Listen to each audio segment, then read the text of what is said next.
With our confidence taking a huge hit and seeing our hard work of the builds of the core being subject to destruction, it signified a new time of the server. One where griefing was more common, with groups dedicated to griefing being set up, such as Bad Dragon Grief Team, who would create lava casts over any base they could find, no matter who it belonged to, and post their creation online. Due to the pit fights we hosted, we had met a lot of players and proved we could be trusted, and therefore we had acquired many players who wanted to help us in our time of need. We were taken in by a player named Storm, who allowed us to gather our resources at his base before we ventured through the nether to our sky base. The sky base was created parallel to the core tower construction, and therefore had been sitting dormant for a couple of weeks, but now more than ever we needed it. Once ready, Gendy, the postman and myself set out on our journey and travelled the vast wastelands of the nether, finally arriving at the base.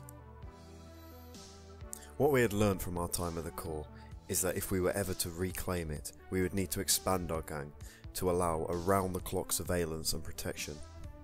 We reached out to our previously allied gangs and absorbed them, gaining TMB and Hollyham, who were old school players previous to the ad invasion, Fabian and Matilol, who we had met from the pit fights, Big Tuck, who too was an old school player, and up until this point had been playing solo.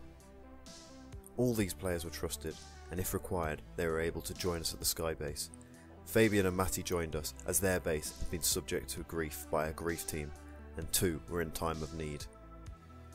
We had spoken to a multitude of players over voice chat, giving us a good idea of who we could trust and who were genuinely interested in helping the cause, such as Werno, Kistaff and N4, who all too joined us at the sky base. While we were at the sky base, Foop logged in. Everyone who was with us wanted him dead after what he had done to the core, or just to prove themselves. We all got together and organised ourselves. We got a TP to around 500 blocks from the core, and as a pack, together, we walked to the core. After breaking a hole in the wall for all of us to enter through, we breached the remains of the core. As if expecting us, Foop was on the wall. Any chance of reconciliation was gone, and we immediately opened fire upon him. After landing multiple shots, he jumped off the wall and brought the fight to us. We knew how dangerous he could be in hand-to-hand combat, but with our numbers, surely he did not stand a chance. Foop was shot and propelled into a TNT crater. Stuck in the hole, he was swarmed by Pest Control, with no room to ender pearl away. It was one of our new members, Kistaff, who got the final blow, killing Foop.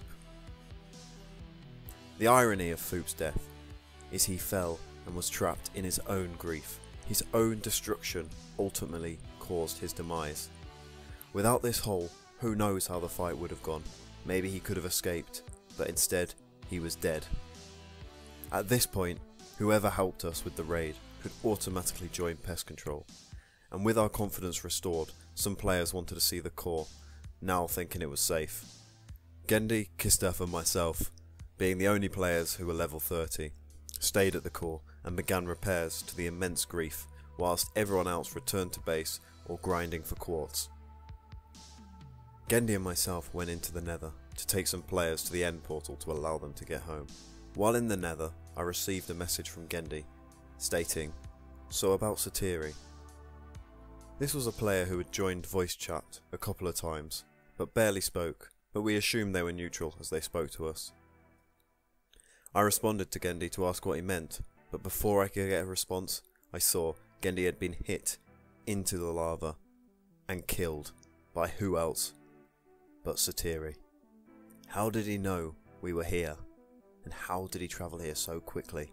I travelled back to the core and I ran around the walls to see Satiri had set his sights on killing Kistaff. I pulled back my bow, but I couldn't get a clean shot. Kistaff told me he was going to die, and I knew if I engaged I would die too. Neither of us were prepared for the fight. Our inventories were full of blocks and other degriefing materials, but Kistaff had helped us and trusted us, so I jumped down off the wall, hitting Satiri away from Kistaff, buying him some time. Satiri quickly managed to get the kill on me, but this short amount of time allowed Kistaff to heal. But going against a potion player with just building blocks was suicide. so he tried to cut our losses and flee.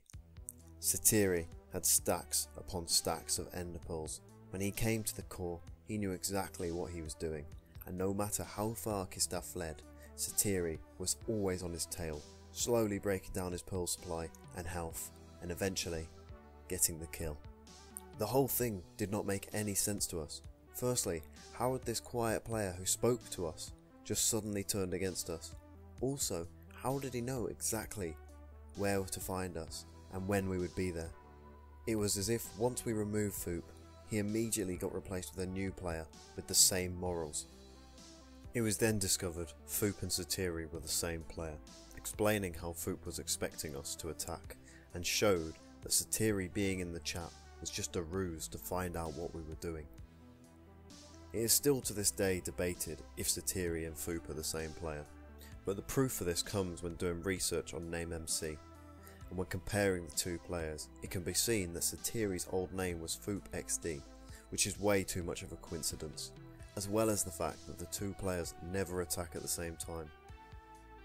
Although we did not manage to reclaim the core, we managed to obtain new members willing to die for the cause, and one day would stand shoulder to shoulder with us and defend the core once again.